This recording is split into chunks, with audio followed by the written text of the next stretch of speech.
So Lisa, let's talk about Mimecast specifically. How are you guys utilizing it? Where do you guys see the fit and opportunity? What problems are they solving for SynerComm? Absolutely. Well, yes, we do use it internally as well. That's probably one of the things we do here is we kind of sip our own Kool-Aid and wanted to make sure that it worked as advertised. And we survived a couple recent outages that customers hadn't.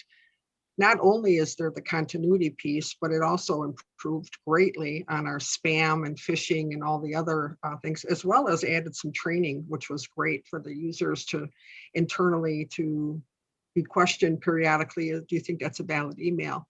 So it helps us with our training and security awareness. But as far as our reliability and our uptime, hands down, was straightforward.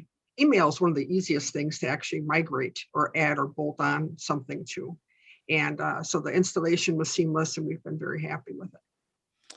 From an alternative standpoint, what do you see on the market as an alternative? And I guess what makes Mimecast stand out above the rest? Well, there's really not an alternative that I've seen for the resiliency and the uptime for the Office 365 and the backup piece. There are other mail gateways out there today and that customers can use, but that's just a small portion. And it certainly doesn't address this uptime scenario that we're realizing. Okay.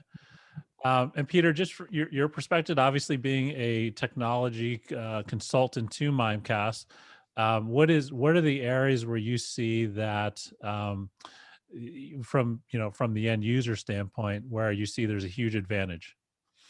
Well, so the thing is the end user, they don't do well when there's an outage. When they can't get their work done, and the admin doesn't do well either. They're getting calls from the users.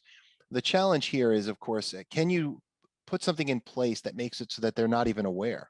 And that's the value here of what Mimecast offers, is that they created an MTA years ago when they invented the solution, so that basically when there is an outage, there's a heartbeat between the customer and Microsoft.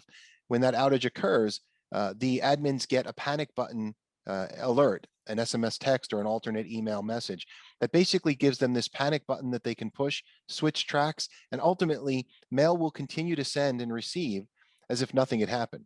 So for the end user never sees, hopefully, that there was an outage. If they're working in Outlook with the Mimecast plugin, if they're using the Mimecast mobile app or web portal, ultimately they never see that there was an outage. So I think that's key to make it so that the end user never feels like they have to switch to another solution.